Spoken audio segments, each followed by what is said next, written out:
नमस्कार दोस्तों, स्वागत है आप लोगों का हमारे चैनल मैथ्स मेकर में। तो आज हम लोग मैथ्स के कुछ अति महत्वपूर्ण प्रश्न करने वाले हैं। सभी क्वेश्चन हमारा एसएससी और रेलवे में पूछा गया प्रश्न। जितना भी क्वेश्चन आप लोग को शो हो रहा होगा सभी क्वेश्चन देखिए, ये भी क्वेश्चन हमारा एसएससी सीजीएल में और ये क्वेश्चन हमारा एएलपी रेलवे के एग्जाम में भी पूछा गया प्रश्न है। ये भी देखिए आप लोग को सीजीएल का क्वेश्चन से शो हो रहा होगा, ये भी क्वेश्चन हमारा रेलवे में भी पूछा गया प्रश्न है। ये हमारा है त्रिकोणमिति का क्वेश्चन है, जो कि आप लोग को बहुत ही आसान तरीका से बताने वाले हैं। सभी क्वेश्चन का आप लोग को हम शॉर्ट ट्रिक बताएंगे, वीडियो के लास्ट तक बने रहिएगा। ये भी क्वेश्चन देखिए एसएससी के बुक से फोटो क्लिक किया गया, इसलिए सभी में एसएससी ही लिखा गया है, लेकिन ये हमारा सभी क्वेश्चन रेलवे में भी रिपीटेड क्वेश्चन है। वही क्वेश्चन आज हम लेके आए हैं, ठीक है। डेली हम वही क्वेश्चन लेके आते हैं, सिर्फ रेलवे और एसएससी के लिए, जो बहुत ही इंपॉर्टेंट रहता है, जो रिपीटेड क्वेश्चन रहता है, बहुत बार एग्जाम में पूछा गया प्रश्न रहता है। तो वीडियो के लास्ट तक बने रहिएगा। कहीं भी किसी प्रकार का कोई भी दिक्कत होता है किसी भी क्वेश्चन में, तो कमेंट करके पूछ सकते हैं, ठीक है। तो चलिए हम लोग पहला क्वेश्चन से स्टार्ट करते हैं। तो देखिएगा हमारा पहला क्वेश्चन क्या है, x + 1/x, x + 1/x का मान कितना है, 2 है। तो x पे पावर 12 - 1/x पावर 12 का मान है, x पे पावर 12। देखिए ऐसा क्वेश्चन जब भी आता है आप लोग को हम बतेबे कि मानिए x + 1/x का मान कुछ भी रहे, m रहे, k रहे, p रहे, कुछ भी रहे, 4, 10, 8, 9 कुछ भी रहे, अगर पूछे x² + 1/x² या फिर x³ सब का मान पूछे, तो तरीका आप लोग को हम बता चुके हैं।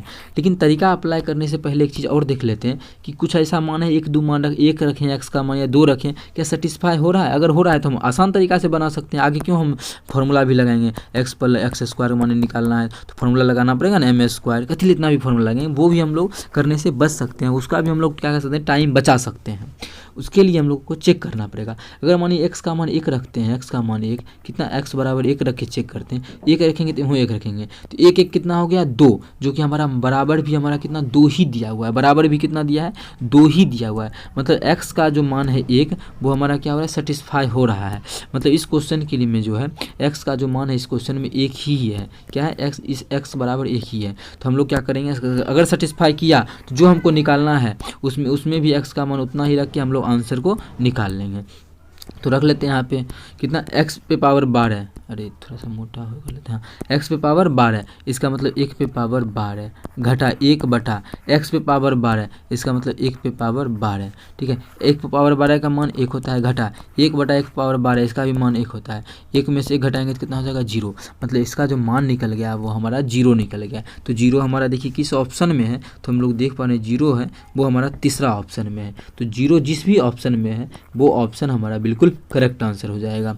उम्मीद करते हैं दोस्तों समझ में आ गया होगा। इस प्रकार का क्वेश्चन अगर एग्जाम में आता है तो आप लोग बना पाइएगा, ठीक है। तो अगर अच्छा लगा, क्वेश्चन समझ में आया, तो अपने सभी दोस्तों के साथ इस वीडियो को ज़्यादा से ज़्यादा शेयर करें। चलिए अगला क्वेश्चन करते हैं हम लोग, क्वेश्चन नंबर 2। देखिएगा क्वेश्चन नंबर 2 क्या है, वर्तमान में a b से 8 वर्ष छोटा है। अब देखिए इस प्रकार के क्वेश्चन को ABCD मानना नहीं, x y मान के हम नहीं बनाएंगे। देखिएगा किस प्रकार से शॉर्ट में भी हम लोग चाहे तो निकल सकते हैं, चाहे नहीं, बिल्कुल निकलना ही है। क्या बोला है, वर्तमान में a b से 8 वर्ष छोटा है। a जो है b से 8 वर्ष छोटा है। अगर b हमारा x है, क्या है, a b से 8 वर्ष छोटा है, तो ये हमारा x - 8 है। यही बोला है क्वेश्चन में कि b से 8 वर्ष छोटा है। यदि सीधा सीधी माने तो ये अगर हमारा x + 8 है तो ये हमारा x है, b से 8 वर्ष छोटा है, नहीं उल्टा मान लीजिए, ये अगर हमारा x + 8 है, ठीक है, ये हमारा अगर x + 8 है तो इससे 8 वर्ष कम, तो अगर हमें 8 घटा देंगे तो हमारा क्या x ही बचेगा ना, x। यही हमको दिया हुआ है क्वेश्चन में। आगे क्या बोला है, आगे देख पढ़िए, यदि 4 वर्ष पहले उनकी आयु 1:2 के अनुपात में थी। अगर 4 साल पहले उनका आयु देखा जाए तो उसका जो आयु था 4 वर्ष पहले वो हमारा 1:2 के अनुपात में था। कितना, 1:2 के अनुपात में था। ये हमारा वर्तमान का कहानी है, ठीक है, किसका। अब देखिए थोड़ा सा हम इसमें करते हैं एक चीज़, आप लोग बिल्कुल समझिएगा। पहले छोटा कर लेते हैं थोड़ा सा, ठीक है। अब देखिए ये मानिए प्रेजेंट का है, ये क्या है, प्रेजेंट का कहानी है, प्रेजेंट का। अब बोला है 4 वर्ष पहले जब देखे थे तो उसका आयु का जो अनुपात था 1:2 था। तो 4 वर्ष पहले इधर से भी 4 वर्ष पहले जाएंगे तो इधर से भी क्या जाएंगे, 4 वर्ष पूर्व, 4 वर्ष पूर्व। 4 वर्ष पहले जो कर आयु का अनुपात था वो 1:2 था। अच्छा, अभी जो है ए बी से क्या है 8 वर्ष छोटा है, ए हमारा क्या 8 वर्ष छोटा है, तो 4 साल बाद क्या होगा, छोटा होगा कि बड़ा होगा, 4 साल के बाद भी वही अंतर होगा। अगर मानिए अभी हम मिलन, मेरा नाम है मिलन, ठीक है, और आपका नाम मानिए कुछ भी है, बी है, ठीक है। अगर अभी हम 8 साल का हैं और अभी अब 12 साल का हैं, ठीक है, थोड़ा सा और छोटा करते हैं, हाँ ठीक है, थोड़ा सा और छोटा करते हैं। अभी हम दोनों के बीच का अंतर कितना है, मेरा और आपके आयु के बीच का जो अंतर है वो 4 साल का है। अगर देखा जाए 4 वर्ष बाद, तो 4 वर्ष के बाद हम कितना साल का हो जाएंगे, 8 4 12 साल का। 4 वर्ष के बाद ये कितने साल का हो जाएगा, बी 12 4 16 साल का। तो अभी भी देखिए इसके बीच का अंतर क्या है, 4 साल ही है, क्या कि आदमी दोनों बढ़ रहा है ना, अगर पहला 4 साल बढ़ा तो दूसरा भी 4 साल बढ़ेगा, सेम बढ़ रहा है। तो अंतर जो है वो हमेशा अंतर क्या होता है, अंतर हमेशा आयु में अंतर सेम होता है। अगर दो का अगर अभी जितना अंतर है उतना ही 4 साल के बाद, उतना ही 8 साल के बाद, या उतना ही 4 साल के पहले, अंतर हमेशा सेम होता है। तो वही क्वेश्चन में बोला है कि अगर मानिए यहाँ से देख लेते हैं हम, अगर हम इसको मिटा लेते तो एग्जाम्पल समझा लेते हैं ना, हाँ। अब देखिए ए कितना, ए क्या है, ए हमारा छोटा है, ये हमारा क्या है, बी से 8 वर्ष छोटा है। और यहाँ देखिए 4 साल के बाद भी, तो 4 साल पहले का कहानी, पूर्व का कहानी है ना, 4 साल पहले भी क्या होगा, ए हमारा छोटा ही होगा, कितना 8 साल छोटा होगा। अब देखिए 4 साल पहले भी जो है ए हमारा 8 अनुपात में ही छोटा होगा। अनुपात में देखिए कितना छोटा है, ए अनुपात में देखा जाए तो बी का अनुपात 2 है और ए का अनुपात 1 है। अनुपात में जो ए है, ए वो कितना अनुपात में छोटा है, 1 अनुपात में छोटा, क्या कि देखिए ये 2 है और ये 1 है, 2 में से 1 गया तो 1 अनुपात में छोटा है। और 4 साल पहले का ही कहानी देखा जाए तो वो समय में कितना छोटा है, ये जो ए है वो कितना उम्र में कितना छोटा है, 8 वर्ष का छोटा है। क्योंकि अभी देखिए वर्तमान, फिर से बता रहे वही बात, वर्तमान में अगर 8 वर्ष का छोटा है तो वहाँ भी 8 वर्ष का छोटा होगा। बार बार इसलिए बता रहे हैं क्योंकि कन्फ्यूजन नहीं होगा, ठीक है, कि अभी 8 साल छोटा होगा, 4 साल पहले कैसे 8 साल छोटा होगा, दोनों हमेशा सेम छोटा होगा। अभी ए हमारा 8 वर्ष का छोटा है तो यहाँ भी ए हमारा 8 वर्ष ही छोटा होगा। और अनुपात में 1 अनुपात में छोटा है, देखिए तो है ना, ये 2 है बी और ए हमारा 1 है, तो कितना छोटा है, 1 अनुपात में छोटा है। 1 अनुपात में छोटा था, उम्र में 8 वर्ष का छोटा था। इसका मतलब है कि 1 अनुपात का मान आ गया 8, 1 अनुपात का मान पता चल गया 8। और ये जो है 4 साल पहले है कितना अनुपात में, 1 अनुपात में है, 1 अनुपात का तो मान पता चल गया 8। और ये कितना अनुपात में है, 2 अनुपात में है, 1 अनुपात का मान 8 तो 2 अनुपात का मान 16, 1 अनुपात का मान 8 तो 2 अनुपात का मान 16। अब देखिए आगे का भी मान हम लोग निकाल सकते हैं, कैसे, ये जो कहानी है 16 और 8 जो आया है वो 4 साल पूर्व का आया, देखिए 4 साल पहले का, तो 4 साल के बाद मतलब बी का वर्तमान में उम्र कितना हो जाएगा, 20 साल, 16 4 20 20 हो जाएगा। और ये कितना हो जाएगा, ये है वही 8 साल का, तो 4 साल पहले है ना 8 साल का, तो अभी कितना साल का होगा, 4 साल पहले 8 साल का, तो अभी कितना साल का होगा, 12 साल का। और ये हमारा कितना आ गया, 20 साल का आ गया, तो यहाँ पे लिखते हैं 20। ये दोनों का मान पता चल गया ना। अब देखिए वर्तमान में कितना साल का, 12 साल का, और ये 20 साल का, 8 वर्ष छोटा है ना, 8 वर्ष छोटा है। अब जो भी पूछा वो हम बता देंगे। तो बी की वर्तमान आयु पूछा है, डायरेक्ट पूछा है बी का वर्तमान आयु, तो बी का जो वर्तमान आयु है वो कितना है, 20 साल है। किस ऑप्शन में है 20 साल, ऑप्शन दूसरा में है 20 साल, तो ऑप्शन दूसरा हमारा बिल्कुल करेक्ट आंसर हो जाएगा। कौन सा ऑप्शन, ऑप्शन दूसरा। उम्मीद करते हैं दोस्तों समझ में आ गया होगा। कहीं भी किसी प्रकार का कोई भी दिक्कत होता है किसी भी क्वेश्चन में, कमेंट करके पूछ सकते हैं। यह आपका अपना चैनल है मैथ्स मेकर। यदि क्वेश्चन समझ में आता है, वीडियो अच्छा लगता है तो अपने सभी दोस्तों के साथ इस वीडियो को ज़्यादा से ज़्यादा शेयर करें। अगर आप लोग चैनल पर नए हैं तो हमारे चैनल मैथ्स मेकर को सब्सक्राइब करें, ठीक है। ये देखिए आप लोग को हम बेस्ट ट्रिक बताएं, आप लोग चाहें तो इसको शॉर्ट में भी सॉल्व कर सकते हैं जिस प्रकार से हम बताए हैं, ठीक है। हम जो बताएं वो समझाएं हैं इसलिए इतना टाइम लगा है, लेकिन आप लोग इसको शॉर्ट ट्रिक से बहुत ही कम समय में निकाल सकते हैं। चलिए अगला क्वेश्चन देखिएगा, क्वेश्चन नंबर 2। ये हमारा त्रिकोणमिति का क्वेश्चन है और आप लोग को पता है बच्चा को त्रिकोणमिति सबसे हार्ड लगता है। और त्रिकोणमिति ही जो है गणित में सबसे आसान टॉपिक होता है, वो चाहे किसी भी क्लास का ले, लेवल 11 12 10 सभी में त्रिकोणमिति ही हमारा सबसे आसान टॉपिक होता है। देखिए दिया हुआ क्या है, जो हमारा दिया, देखिए बहुत सारा तरीका होता है। पहले आप लोग को हम लॉन्ग में ही चलते हैं। √3 क्या है, टेन थीटा है। टेन को हम लिख सकते हैं क्या, टेन का फॉर्मूला होता है टेन थीटा बराबर साइन थीटा बटा कॉस थीटा बराबर, इधर क्या है, इधर है हमारा 3 साइन थीटा, क्या है इधर 3 साइन थीटा। इतना ही है ना, अभी तो इतना ही है, कुछ कटेगा, देखिए साइन से साइन कट गया। और हमारा एक चीज़ और घटेगा। इस 3 का मतलब क्या है, कंपटीशन का बच्चा है कुछ तो पता ही होगा। तो 3 को हम लिख सकते हैं √3 गुना √3। क्यों ऐसा लिखे, क्योंकि देखिए √3 से ये √3 कट गया, तो बचा क्या हमारा यहाँ पे बच गया 1 बटा क्या बच गया cos थीटा। ठीक है, उधर क्या बच गया, उधर हमारा √3 बच गया, क्योंकि इसी 3 को तो ये लिखे थे। ठीक है, इधर 1 बटा cos थीटा का मतलब क्या होता है सेक थीटा। सेक थीटा का मान क्या आ गया √3 आ गया। अब आप लोग बोलिए कि मान रख के चेक करेंगे, सेक थीटा में तो किसी का मान √3 नहीं होता है, कैसे बनेगा क्वेश्चन। अरे भैया 10वां में उससे पहले एक और विधि सीखे थे 10वां का ही, अगर मान इंटर का हम लोग नहीं जानना चाहे 10वां में भी उससे पहले भी एक चीज़ और सीखे थे, उस पर बना लेंगे। वो कैसे, वो देखिएगा। ये जो हमारा पता चला है किसका, सेक थीटा का। कितना, इसको अगर हम इधर ही कर लेते हैं, इसी को बड़ा दूसरा लिखेंगे, हाँ इसी को थोड़ा, हाँ सेक थीटा का मान √3। अच्छा इसी में हम बटा 1 लिख सकते हैं क्या, बिल्कुल लिख सकते हैं। और आप लोग को सेक थीटा का फॉर्मूला पता होगा, अगर आप हिंदी मीडियम के बच्चे होंगे तो लाल कक्का से पढ़ाया गया होगा, लाल कक्का से LALKK। ठीक है, तो कॉस का क्या होता है आधार बटा कर्ण, ये कॉस का उल्टा होता है क्या सेक, तो इसका क्या हो जाएगा कर्ण बटा आधार, हिंदी मीडियम का बच्चा होंगे तो। और इंग्लिश मीडियम का होगा तो पंडित बिरजू महाराज वाला पढ़ाया गया होगा, बद्री प्रसाद, कोई जो भी है, बस बी आना चाहिए। तो क्या बताया गया कर्ण, ये वही हाइपोटेनस H बटा आधार बेस। ठीक है बी। लेकिन हम इतना तो नहीं, एक ही चीज़ लिखेंगे। तो यहाँ से देखिए कर्ण का मान पता चल गया √3, आधार का मान पता चल गया 1। यहाँ से हम परपेंडिकुलर P निकालते हैं। P का फॉर्मूला क्या होता है √h² - b², यही होता है।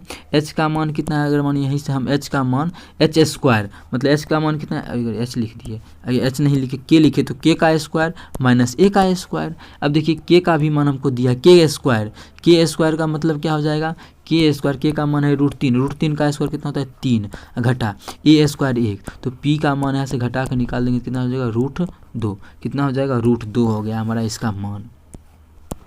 ठीक है, अब थोड़ा सा इसको छोटा कर लेते हैं। अब देखिए हमको सभी का मान पता चल गया, और जो चीज़ अब हमको बोलेगा निकालने वो चीज़ हम निकाल सकते हैं। अब देखिए हमको निकालना मेन क्या है, एक्चुअली में हमको निकालना है sin² theta minus cos² theta बराबर क्या होगा। अब देखिए हमको निकालना है क्या sin² theta minus cos² theta का मान ज्ञात करना है। ठीक है, अब इसको छोटा कर लेते हैं, हाँ और इसको हमको निकालना है तो इसको इधर लिख लेते हैं। sin² थीटा बराबर क्या होता है हमारा लंब बटा कर्ण, लंब बटा कर्ण। इसका देखिए स्क्वायर निकालना है sin² तो लंब स्क्वायर हो जाएगा हमारा लंब स्क्वायर बटा कर्ण स्क्वायर घटा इधर क्या है आधार बटा cos² का क्या होता है आधार बटा कर्ण, तो आधार स्क्वायर बटा कर्ण स्क्वायर। अब देखिए थोड़ा सा और आसान करना है तो मान बैठा दीजिए, आसान करना है तो लघुत्तम लेंगे तो नीचे में k² दोनों में आ जाएगा, क्या आ जाएगा लघुत्तम लेंगे तो k² ऊपर बचेगा l² माइनस a², बस मान बैठा देंगे हमारा आंसर निकल जाएगा। मान बैठा के लघुत्तम काहे लेना, इतना आसान यहीं पर कर लेते हैं। ठीक है, और इसको हम छोटा करके यहाँ पे कर लेते हैं। ठीक है, इसी का तो हमको मान ज्ञात करना है, और के का ये लंटवा छूट गया है जी, हाँ इसी का हमको निकालना है। मान बैठा दीजिए लंब स्क्वायर, लंब का मान देखिए कितना आया हुआ है क्वेश्चन में, लंब का मान हमारा दिया है लंब P लिख दिया। अरे यार हिंदी लिखो तो हिंदी लिखो, इंग्लिश तो इंग्लिश का है, मिलन ऐसे करता है L का मान √2 है तो √2 का स्क्वायर कितना हो जाएगा 2 घटा ये फिर क्या है आधार स्क्वायर, आधार का मान कितना है 1 है तो 1 का स्क्वायर बटा कर्ण का स्क्वायर, कर्ण कितना है √3 है, √3 का स्क्वायर 3 हो जाएगा, ऐसे घटाएंगे तो क्या आ जाएगा 1/3 आ जाएगा। मतलब sin² theta minus cos² theta का जो मान आ गया वो हमारा आ गया 1/3। तो किस ऑप्शन में है 1/3, तो चौथा ऑप्शन हमारा 1/3 है, तो चौथा ऑप्शन जो है वो हमारा बिल्कुल करेक्ट आंसर हो जाएगा। कौन सा ऑप्शन, चौथा ऑप्शन। उम्मीद करते हैं दोस्तों समझ में आ गया होगा। कहीं भी किसी प्रकार का कोई भी दिक्कत हो किसी भी क्वेश्चन में तो कमेंट करके पूछ सकते हैं। ये आपका अपना चैनल है मैथ्स मेकर, आप लोग देख पा रहे होंगे किस प्रकार से हम शॉर्ट तरीका आप लोग के लिए हम लेके आते हैं। बिल्कुल शॉर्ट ही है, आप लोग चाहे तो जल्दी जल्दी बना सकते हैं, बस समझाने में इतना टाइम लगता है लेकिन आप लोग को बनाने में बिल्कुल इतना टाइम नहीं लगेगा। ठीक है, तो चलिए अगला क्वेश्चन नंबर 4। उससे पहले यदि आप लोगों को क्वेश्चन अच्छा लगता है, क्वेश्चन समझ में आया है तो अपने सभी दोस्तों के साथ इस वीडियो को ज़्यादा से ज़्यादा शेयर करें। तो देखिएगा अगला 4 नंबर क्वेश्चन हमारा क्या है,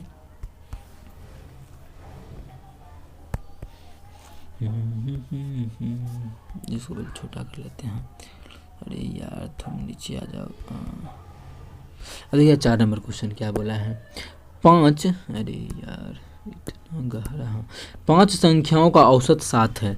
5 को क्या है संख्या है, 5 को क्या है संख्या एकर एवरेज अगर देखा गया है, इसका एवरेज का बात किया तो 7 है। आगे, यदि 3 नई संख्या जोड़ी जाए तो नया औसत 8.5 हो जाता है, तो उन नई संख्याओं का औसत कितना है। अब देखिए इसका हम लोग चाहे तो बहुत आसानी से भी निकाल सकते हैं, और आप लोग को बेसिक अगर सीखना है तो पहले आप लोग को हम बेसिक बता देते हैं। 5 संख्याओं का औसत कितना है 7 है। आगे देखिए इसी क्वेश्चन में क्या बोला गया है, बोला है यदि 3 संख्याएं और जोड़ दी जाए, 3 संख्या और जोड़ देंगे तो क्या संख्या हो जाएगा 8 को संख्या हो जाएगा, तब इसका एवरेज जो हो गया वो हो गया 8.5 हो गया। कितना हो गया 8.5 हो गया। अब हमसे पूछा क्या है 3 को नया संख्या का औसत, तो पहले वो 3 को संख्या का योगफल निकाल लेते हैं तब ना। तो योगफल पहले मानिए 3 को संख्या पहले जो पाँच को संख्या का एवरेज जो हमारा 7 था उसका योगफल कितना होगा 7 × 5 = 35।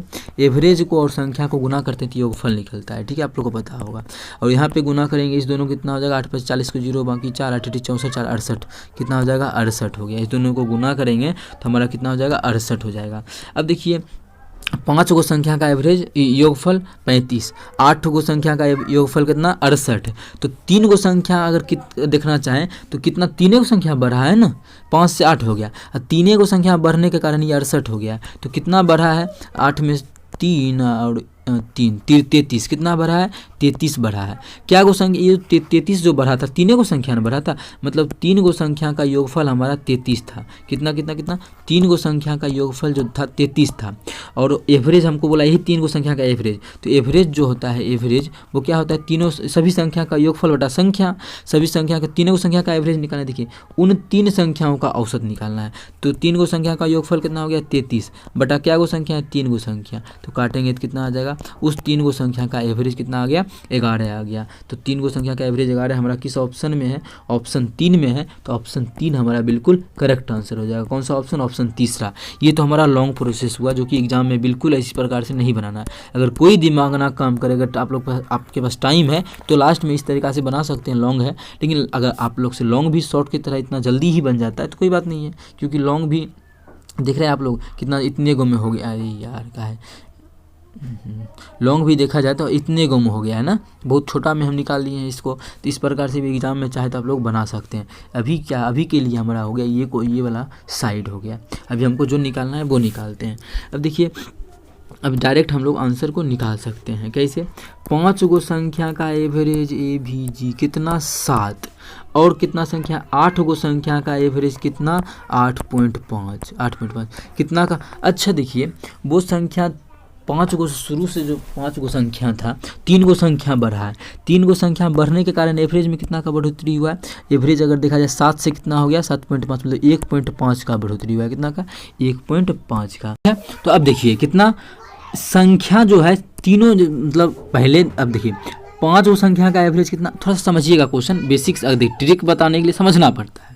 5 गो संख्या का एवरेज कितना है 7 था, 8 गो संख्या का एवरेज कितना हो गया, 3 गो संख्या अगर बढ़ाए तो कितना 8.5 हो गया। कितना संख्या, अब वो तीनों संख्या का 7 तो होगा ही होगा, बस एक्स्ट्रा सभी का बढ़ गया है कितना 1.5 बढ़ गया है। अब देखिए 1.5 किसका बढ़ा है, 1.5 बढ़ा है वो हमारा 3 गो संख्या जोड़ने के कारण सभी संख्या का 1.5 बढ़ गया। पहले 5 गो था अब 3 गो आ गया, टोटल 8 संख्या का 1.5 बढ़ा, तभी तो 8 गो का औसत 8.5 हो गया। तो 8 संख्या का बढ़ा है तो सभी का बढ़ेगा। अब देखिए उस तीनों का जो कितना होगा ही होगा, ये तो बढ़ल का है, उस तीनों का 7, ठीक है। अब एवरेज 5 संख्या का 7 था तो 8 को संख्या जो है 7 तो होगा ही तीनों का, उसके एक्स्ट्रा में ये भी होगा तो 7 1 का 7 होगा, लेकिन 3 गो संख्या टोटल है तो 3 गो संख्या है, ठीक है। अब देखिए थोड़ा ध्यान से समझिएगा, तीनों संख्या का टोटल जो बढ़ेगा वो 21 तो होगा ही होगा, क्योंकि 5 गो का अगर 7 था, ये 8 संख्या का एवरेज 7 अगर रहता तो एवरेज पूरा 7 ही रहता। अगर मानिए ये अगर वो तीनों संख्या 7 होता, अगर तीनों का तीनों संख्या 7 ही होता तो एवरेज हमारा 7 ही होता, लेकिन एवरेज कितना 8.5 हो गया, मतलब एवरेज 1.5 बढ़ गया। तो सभी का एवरेज 1.5 बढ़ गया ना, 8 संख्या का एवरेज 1.5 बढ़ गया, लेकिन वो संख्या 7 तो था ही था, तो 7 तो था ही था, ठीक है। अब यहाँ से हम लोग इसको प्लस इसको गुना करेंगे तो 15 120 120 का 0 खत्म 12, इस दोनों को जोड़ेंगे कितना आ गया, वो हमारा 33 आ गया। तो वो संख्या कितना आ गया 33, वो संख्या आ गया। टोटल क्या अब बोला है, वो संख्या का वो तीनों का एवरेज निकालना है, वो तीनों संख्या का योगफल कितना निकल गया, वो तीनों संख्या का योगफल जो निकला वो 33 निकला, और वो तीनों टोटल 3 को संख्या 3 से भाग देंगे, उस तीनों का एवरेज निकल जाएगा। उस तीनों का एवरेज अगर भाग करेंगे तो कितना हो जाएगा, इस तीनों में 11 में 3 से भाग 33 में 3 से भाग करेंगे तो 11, मतलब उस तीनों संख्या जो है, उस तीनों संख्या का जो एवरेज है वो कितना निकल गया, 11 निकल गया। तो ऑप्शन 3। अब देखिए इस प्रकार से अगर समझ में आए तो वो बना लीजिएगा, कोशिश कीजिएगा 2-3 बार देखिएगा तो बिल्कुल समझ में आ जाएगा। नहीं तो आप लोग ये भी एग्जाम में बना सकते हैं, आप लोग को जैसे अच्छा लगे वो तरीका बनाइए एग्जाम में, बिल्कुल आप लोगों को किसी प्रकार का कोई भी कठिनाई का सामना नहीं करना पड़ेगा। ये भी बहुत ही अच्छा क्वेश्चन है, बहुत ही अच्छा ट्रिक है, सभी जगह अप्लाई होता है। उम्मीद करते हैं समझ में आया होगा। इस प्रकार का कोई भी क्वेश्चन एग्जाम में आएगा तो आप लोग बना पाइएगा। चलिए मिलेंगे नेक्स्ट वीडियो में। अगर अच्छा लगा तो सभी दोस्तों के साथ शेयर करें। अगर आप लोग चैनल पर नए हैं तो चैनल को सब्सक्राइब करें और वीडियो को लाइक भी करें। चलिए मिलेंगे नेक्स्ट वीडियो में। Thank you.